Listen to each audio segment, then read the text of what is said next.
Greetings, Commanders, and welcome back to the Deep Space Carrier series here in Elite Dangerous. We are in the Cobra this week. It is the last of the ships that we're cycling through that we brought with us, because having a fleet carrier means you can bring a bunch of ships, and you absolutely should if you're going to be out in deep space for a long time. It gets boring flying the same ship over and over again every day. I can attest to that because I've made several trips out to Beagle Point, among other places, and it's nice to have a little bit of variety. I lost track of what I was going to say. Oh, we need to hop into the galaxy map and decide where it is that we're going to be going. This particular Cobra has a jump range of about 40 light years, but I'm not sure about the fuel capacity. These smaller ships tend to... Waiting for that to go away. Oh yeah, okay. I think we can get a pretty decent range. So let's we'll hop out to say here, and we'll see how many jumps that. Ooh, no, that's too much. Too much. Let's try right here. I'm trying to get around 10 jumps. That's better. Okay, let's go ahead. Well, first and foremost, let me make sure that I have my... Okay, so we have our Discovery scanner and our surface scanner. I have a bad habit of leaving without my surface scanner. That's terrible, because then you have to go back anytime you find something, because you can't do exobiology without a surface scanner. You gotta have it. I just finished with my weekly carrier reposition live stream, so I'm a little bit worn out from using my voice standpoint, as well as, you know, just being kind of tired. So yeah, as usual, bear with me as I try to work my way through this. I can't record my episodes as I normally do earlier in the day, because if I record tomorrow's episode before today's live stream, then everything appears out of sequence, and that's just not fun. Actually, before we do that, let's oh, we need to be in Super Cruise. I forgot about that. I was going to say we haven't actually scanned this system yet, so it's kind of important. I want to see if there's any icy rings here. Oh, we didn't do the Discovery scanner either. The only thing about jumping into a system is that the normal habits that you have, you can't really do. Okay, so we got some icy bodies here. Let's go ahead and swing ourselves around. It does not look... Well, we got some bacteria there, probably. Looks like these are all just going to be standard icy bodies, though. I'm not the travel guide that I have, or the route plotting information that I have, says that there are no pristine rings here for us to do any kind of tritium mining, but this week, that's a moot point, because a very generous viewer by the name of Jordan decided to donate a fair bit of tritium. So, at least for this week, we don't have to worry about going out and mining anything, because that has been taken care of for us. I am trying to keep tritium reserves at a minimum, because more tritium equals more mass, which means that's more units that I have to mine to do the 3 jumps that we're going to do. So, I'm not particular... Oh, there's no shields on this ship. I knew I was missing something. We gotta go back. I'm sorry. We gotta go back. It's not an option. We gotta go back. I am far too reckless. I am far too reckless to run around without shields. It's not an option. Okay, I'm gonna sorry. It's nothing I can do. Every single time. Every single time we do this, I have something that I'm missing. I was looking at my loadout and I'm like, why do I have all these empty spaces? Why do I have all these empty? I don't normally have this many empty spaces. Well, now we know. I don't have shields. Ugh! There's always something. Did I not? I swore I pressed the button. I'm sitting here waiting for it to charge up, and it's just not going. Ugh! I keep saying I'll get it one of these days, or I'll get it one of these weeks, but the reality is that this is just how it is for me. I'm so absent-minded. I don't know what to do. I don't know how to live with it. Ugh, it's so frustrating. It's funny that every time we finish a carrier drop, we always end up at a freaking pink star. We never end up at yellow stars anymore. I say that. It's weeks between the time that we move, so not really, but still. Like, I would much rather have a nice yellow star, please. Can we please get yellow stars? All right, we'll go land, and we'll do a quick little adding of the shields to our thing here. I can't believe yet again we had to go back to the carrier because I forgot equipment. Communications established. Welcome to our carrier, Commander. That's fine. Starting next week, we're pretty much going to just be exclusively flying the Mandalay, so ideally we won't have to worry about it anymore. Access granted. Please follow standard docking procedure, Commander. Landing gear deployed. Dude, this thing turns on a dime. I forgot how awesome this ship is. And I don't even really have this... I don't even really have this thing engineered. Like I did some like little half-ass engineering just before I started my live stream earlier. Nothing like I got like I got like 3 on my I got like up to class 3 on my frame shift drive and maybe like class 2 on my thrusters. This thing turns on a dime. Like I kind of want to just fly this now. It's just the maneuverability of this thing is amazing. There's a reason why the Cobra is just, you know, there's a reason why people love the Cobra. Let's see. I need shield generators. I need... you're going to force me to... You're going to force me to use a class 4 shield. Are you serious? You're serious? I can't use a class 2 shield on this? Oh, that sucks. That sucks hard. Oh, I mean, I guess I don't have to. Okay. We're gonna use the bi-weave because it recharges faster. I don't need a Class A prismatic, so we'll just go with the 3C bi-weave. And now we have shields. Okay, let's try this again. I don't remember how far we went out last time, so let's just do that. Yeah, that's good enough. That'll get us on the road. We're not really trying to get crazy amounts of distance. We're gonna stay close to the carrier so that when we're done for the week, we can just head straight back and be ready for our jumps again. But you know. Ship has released. Departure authorized. I mean, look how fast this thing turns. Ugh. I kind of want to just fly this around now. I haven't flown the Cobra since way, way back in my early days of flying. I forgot how nimble this thing can be. It's not slow either. It's over 500 meters per second on the boost there. That's pretty solid. Imagine if I fully engineered this thing. Clear of the area. Good luck and fly safely, Commander. Isn't it going to be funny? It'll be funny. It'll be super funny if I get the Mandalay and I don't like it. And I don't like it enough to keep flying it, and we end up just switching back to this thing. I'm a big fan of ships that turn fast. One of my big gripes with most of the medium-sized ships is that they turn fast-ish, but they don't turn fast enough for me to feel like I'm comfortable with what I'm doing. And even the freaking the Firefly one. The Diamondback Explorer, even that, I mean, it turns faster than the other ships, but it doesn't turn like this does. This thing is turning like insane. Fuel sweeping complete. Didn't even really have much problem with the heat there. Oh my god, I can't believe I keep doing that. I will never get... how do I do this? I'm trying to say one thing and shake my head. I will get this one of these days. It's annoying. Okay, moving along. Hopefully we'll figure all of this out. At least, hopefully, some of you find it entertaining to watch me fumble around like an idiot. Okay. Just need some more. Got a bunch of gas giants, huh?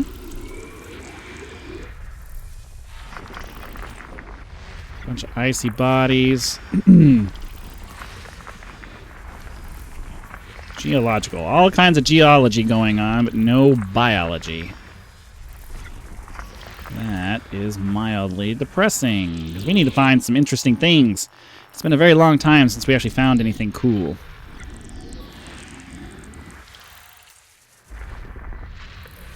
Alright. I mean, that could have been our mining slot if we needed it. But unfortunately, well, I don't want to say unfortunately. Fortunately, we don't need it.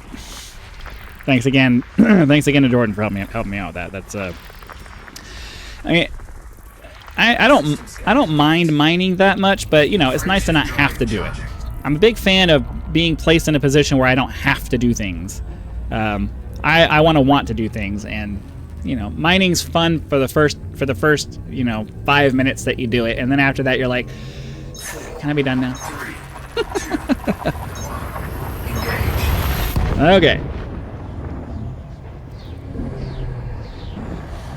Let's see if we can find something cool in this next zone. Yeah, I really struggle with talking. After these live streams because I talk for an hour straight and then I'm like, ugh, my voice hurts. I'm ready to be done. Give me the fuel. There we go. Fuel sweeping complete.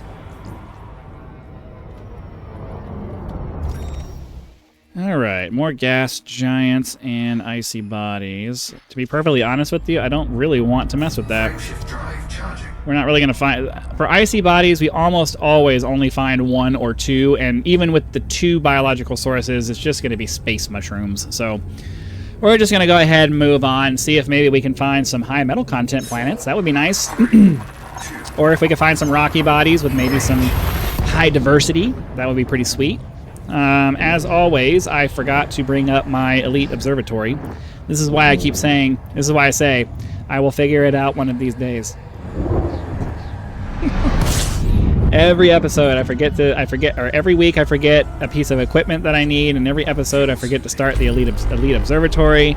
I am just all over the place. It's like I need a checklist for this or something. Fuel sweeping complete. Go back to my flying airplane days. It's been 10 years since I've been able to do that. That's something I miss. All right. Yeah. Nope, we're just gonna leave. Not worth our time. See if maybe we can find something in the next one. That would be nice. Yeah, I was in a Part 141 flight school shortly after I got out of the military. I used my GI Bill to go to college, and then the college had a flight training program attached to it. And I was able to use my GI Bill I was able to use my GI Bill to get my private pilot certificate, and I was working on my instrument rating, but then life got in the way. I had to give up on it and, you know, change some things, move some things around to accommodate life things that were happening. And, yeah, I haven't flown since. And that's honestly something that's a little bit depressing, but flying's super expensive to try to do it on your own. And I was never able to get back to, you know, doing the flight training again. Maybe one of these days I'll have the money to do it again, but for now, it's a part of my past and not my present or future. All right, we finally got some high metal content worlds going on here. Maybe we'll get lucky and find ourselves some stratum tectonicus. Oh, come on. These are all far away anyway. There's no point in messing with that. Frameshift drive charging. They were 210,000 light seconds away. Even if we wanted to spend the time super cruising over there on overdrive, which wouldn't really take that long to do. I don't know that we have the fuel. I would imagine this thing would burn through fuel halfway there, and then we'd be stranded. So, yeah, 50,000 light seconds I think is kind of our arbitrary limit for how far we'll go on overdrive, and then 10,000 light seconds if we don't have overdrive. Just depends on the vessel. Some of my vessels have the overdrive, some of them don't. I think most of them do. I think most of them do have the overdrive. I think there's just a few vessels that don't. Got to be careful with these high turn rate vessels though, because you can very quickly accidentally turn into the star, and then you're screwed. Frameshift drive charging. Because the yaw rate on this thing sucks though. Whew. Yeah, the yaw rate on this sucks, but roll and pitch on this thing is like real fast. It's one of the things I like about the Saud Kruger ships. They all turn. The yaw rate is all very. They turn relatively quickly, and the yaw rate is about the same as their pitch and roll rates. So, I'm a big fan of things that respond on all axes in the same manner. It's a big plus as far as I'm concerned.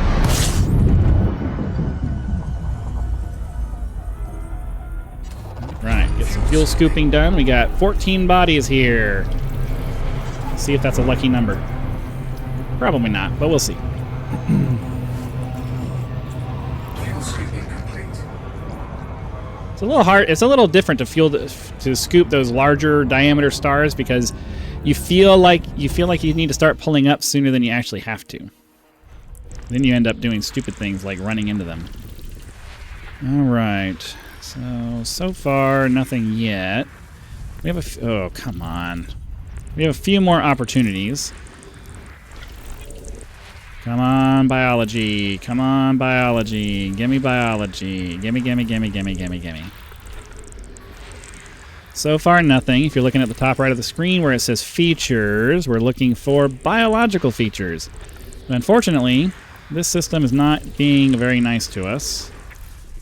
And we're not finding anything that we need. And I actually need to reposition now because, unfortunately, I didn't go perpendicular to the plane of the system and the stars in the way. So now we need to relocate so we can check out those last two bodies. So one there, no biology there. All high metal content planets, not a single biological signature amongst them. I was hoping for some first footfall stratum tectonicus, but alas, it is not meant to be. We are starting to get towards the center of the galaxy, though, because you can see that the star field is starting to become very, very, very, very bright. So, yeah, we're getting on our way towards Colonia. I actually need to pull up that spreadsheet real quick and delete the route that we did today, because yeah, get this over here.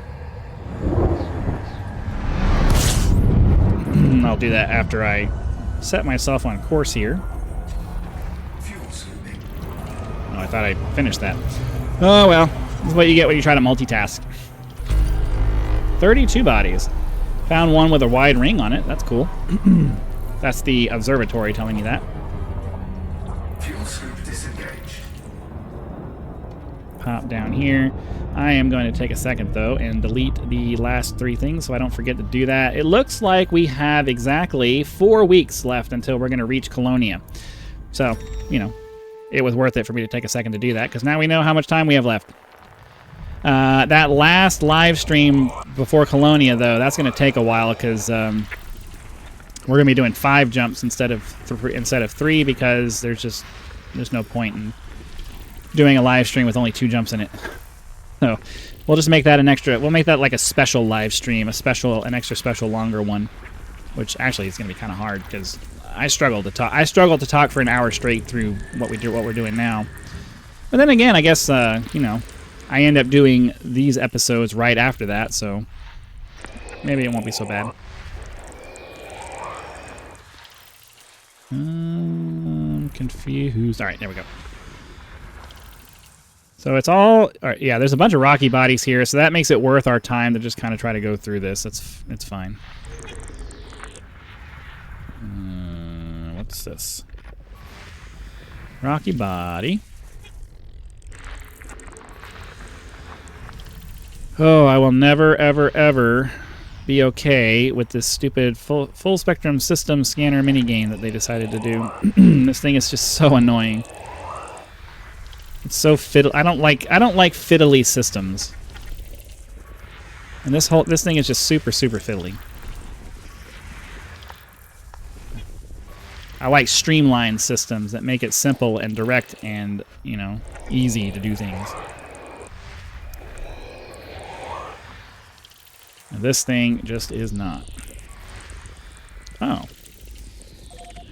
Well, we'll definitely go check that out. Another one. We're going to go check that one out then. We have a bunch of... I keep telling everybody, this game goes with the panspermia approach to biology. If you find one, you find a bunch nearby. System scan complete. All right, that's cool. Let's we'll start heading over there then. Warning. Frameshift drive operating. So, like I say, if you're 2,000 light seconds or less, you do 10% of the distance as your speed. If any further than that, you bump it out to 5 seconds of ETA, and that usually gets you pretty close. And then you can, oops. Okay.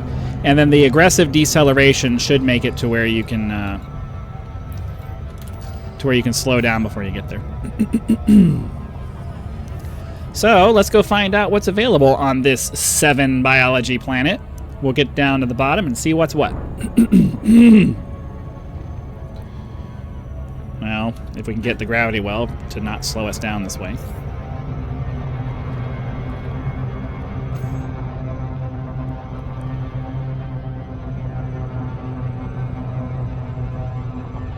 It's a cool looking planet there. It's like red colored, and the rings are even kind of have a reddish tint to them. That's interesting. I like it when you come across things that have different colors than you're used to. It's always really nice to get some kind of visual variety for things.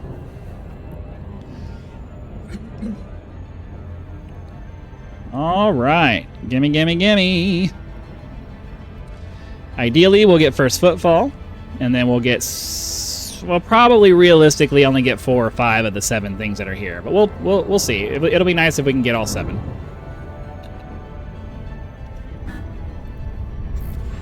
All right, 4 probes. 1, 2, 3, and 4. All right, good enough.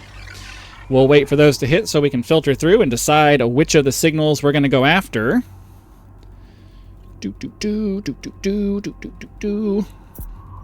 There's 1, 2, 3, and finish up. All right, bacteria, cactoida, fungoida, osseous, stratum. Not stratum tectonicus, though. You only find those on high metal continent worlds. Brutexa, tussock. Okay. Seems like there's going to be an either-or kind of thing for most of this. So I think what we'll do is we'll look for the fungoida, and then everything else should be everything else has a chance of being nearby. I always have to remind everybody that just because it's blue there doesn't mean you're going to land and it's going to be right there. The more blue there is, the more spread out it's likely to be. So big, fat areas of blue means that you might have to travel a little bit to find what you're looking for. Just kind of a crappy way that it works. I think we're going to try to land at our 12 o'clock right there, because that's a nice big fat patch of it. And give us a decent chance to actually find what we're looking for. Trying to slow down a little early to make sure we're not doing, not going too fast. I'm going to slam into the drop area, because I have a bad tendency to do that, especially when I'm talking. I get distracted, I don't pay attention to my speed. And then we slam into there and I have to boost down all the way, and that's really irritating. So I try to focus when we're doing that. And I highly recommend that you do the same. I'm actually going to, well, I'm fine. We'll land. I'm thinking I want to try to land towards the edge because most of the other stuff was outside of these zones. So if we can land towards the edge, I think we might have a decent chance of...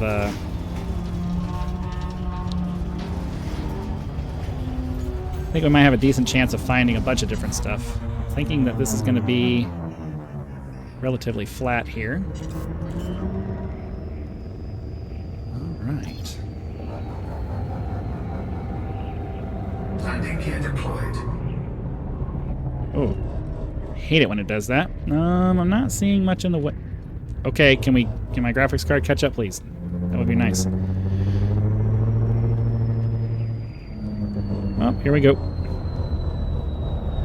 I don't remember. Does this thing land in the front of the... Does this thing exit in the front or the back? I don't remember. We're about to find out.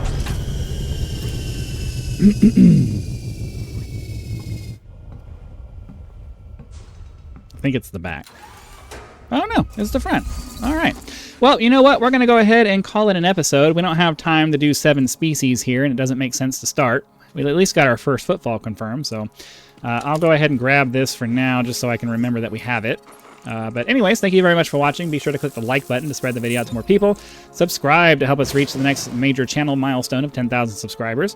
You can join the channel as a member if you'd like to help us help support our work here. You'll get early access to videos, among other perks, depending on which tier you choose, or you can just leave YouTube's version of a tip with the thanks button. So again, thank you very much for your time. Be sure to come back for our next episode, and I'll see you then.